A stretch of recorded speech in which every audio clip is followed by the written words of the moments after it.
دۆخی سیاسی لە عێراق و کوردستان لە قۆناغێکی لێڵ و لە بەردەم گۆڕانکاری گەورەدایە. بە دیدی چاودێرانیش ناتەبایی هێزە کوردستانیەکان و هەڵەی سەرکردایەتی کورد کوردی گەڕانەوە سێ گۆشەی سەرەتا لە گۆڕەپانی سیاسی ناوخۆیی و ئیقلیمیدا. ناوچەکەش لە گۆڕانایەوە پێویستیشە ئێمەش هەوڵی ئەوە بدەین و ناکرێ ئێمە جارێکی تر هەر لایەنە و بۆ خۆی ڕای بکێشێ لەبەرەوەی لە ڕابردووە بینیمان کە چۆن ئەو لایەنانەی کە هەوڵیان ئەدا تاکڕەوی لە دەسڵاتە، هەوڵیان ئەدا تاکڕەوی لە دانوستانە، هەوڵیان ئەدا لە عیلاقاتە بۆیە سەرکەوتون نەبوون. ئێستا پێویستەکە پێکەوە ئێمەدا بنشین، پێکەوە بەرنمەیەکی هەمەلایەنی نیشتیمانیمان هەبێ بۆ دانوستان، بۆ ڕوبەڕووبوونەوە، بۆ ئەو هەڕەشەو مەترسیانەی کە ڕوو لە ملەتەکەمانەکەن بە دڵنیاییەوە گۆڕانکاری لە ناوچەکە ڕووەدا. ئومێ دەکەین و داواکاریش قوارەیەکی گەورە بە هەموو حزبەکان قوارەیەکی گەورە بەو قوارەوە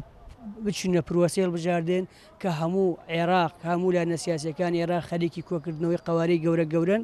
بۆ بەرژەوەندی عێراقیەکان ئومێ دەکەین کوردیش بە بەرژەوەندی کوردستان قوارەیەکی گەورە پێک بێنێت و دەستکەوتەکان پارێزیێت و کورد و شەیدەکان و دایکی شەید و باوکی شەید و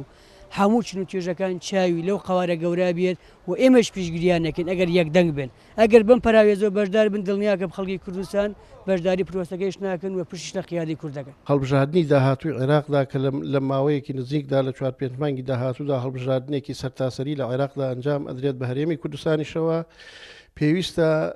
بە یەکڕیزی یەکدەنگی بچینە ئەو هەڵبژاردنەوە، چونکە بە پێی یاسای هەڵبژاردننی تازە قوارەی گەورە دروست ئەکرێت، قوارە بچووکەکان ناتوانن کورسی بەدەست بێنن و بۆ ئەوەی لایەنەکانی عێراق نارەکانمان نەتوانن بەشمان بکەن و پارچەمان بکەن و هەر لایەنێک بکەوێتە لیستێکەوە. پێویستیمان بە یەک لیستێکی یەکدەنگ و یەک هەڵوێست هەیە بۆی بتوانین دەنگێکی باش بەدەست بێنین و لە چوارچێوەی دەستوردا هەموو مافەکانمان بەدەست بێنین. چاودێران ئاماژە بۆ دەکەن بۆ هەڵسانەوەی کورد و گەڕانەوەی بۆ گۆڕەپانی سیاسی لە ناوخۆی عێراق و گەڕاندنەوەی متمانەوەی جەماوە لەلایەک و هاوکێشە سیاسی نێودەوڵەتیەکانیش لەلایەکی دیکەوە پێویستە کورد نێوماڵی خۆی ڕێک بخات و پاشان لەگەڵ بەغدادا لە چوارچێوەی دەستوردا مافەکانی یەکلا بکاتەوە. کاروان حەبیب، کوردسات نیوز، گەرمیان.